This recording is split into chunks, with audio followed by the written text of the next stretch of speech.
My name is Malik, and I went to Salem State University my freshman year, and I am currently a sophomore at Northeastern University. I transferred in my sophomore year. I major in criminal justice and minor in history. My plan for the future is to become a lawyer. As soon as I finish my undergraduate years, I will transition into law school. And I've been a part of the program since 2001. And I started in first grade, and now I'm a sophomore in college. So I've been with PRI for a very long time. And he's a little modest, just to let you know. He's what's called a Balfour Scholar. And so to the legacy of Northeastern University and President Ken Ryder, who was my president when I was an undergrad, saw a vision to establish a scholarship that would support the surrounding community of youth, and one of those was the Balfour Scholarship. And so Balfour provides unique opportunity for young people like Malik, who in middle school, coming into high school, if they're admitted into that program and successfully traverse, can get a full tuition scholarship to Northeastern University. And so that's what he was able to achieve successfully after winning it.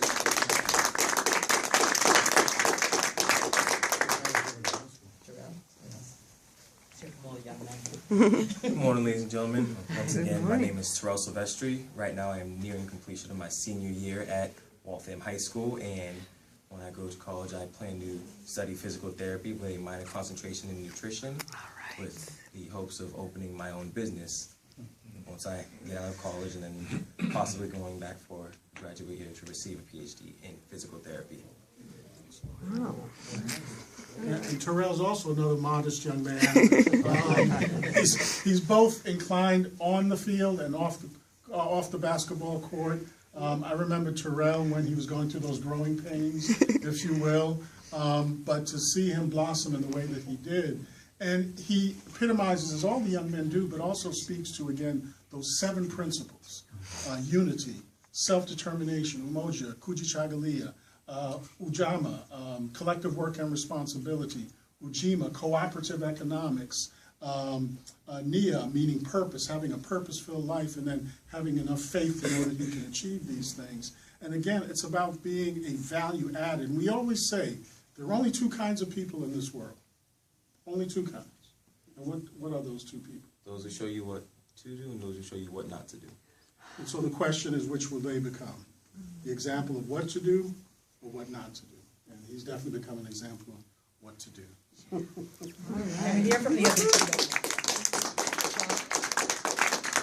In the back, still, there's a question in the back, says Dr. Glass? I would like to hear from these Okay. 2 first. Since he's had his hand up for a while. AJ, speak. I had a question. Yes, Did sir. anybody famous come out of your eye?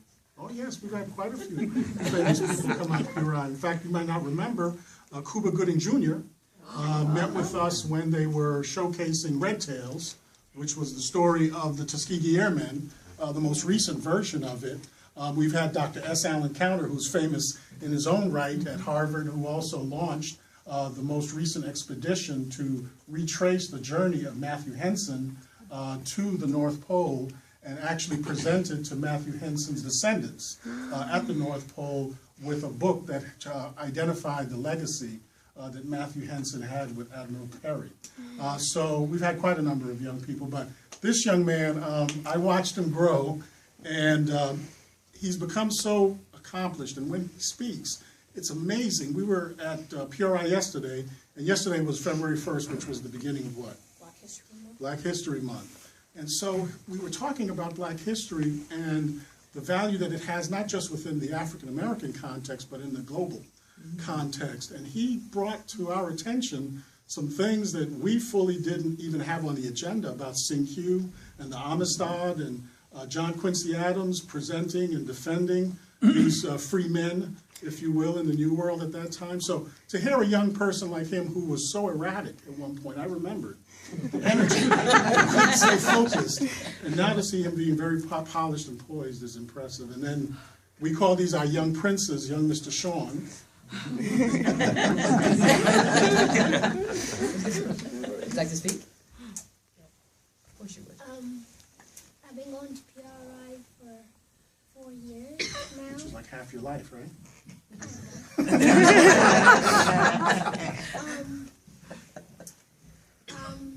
I like PRI because they teach you that you can do anything, and like they teach you about like Martin Luther King and stuff. And when I grow up, I want to become a singer. All right.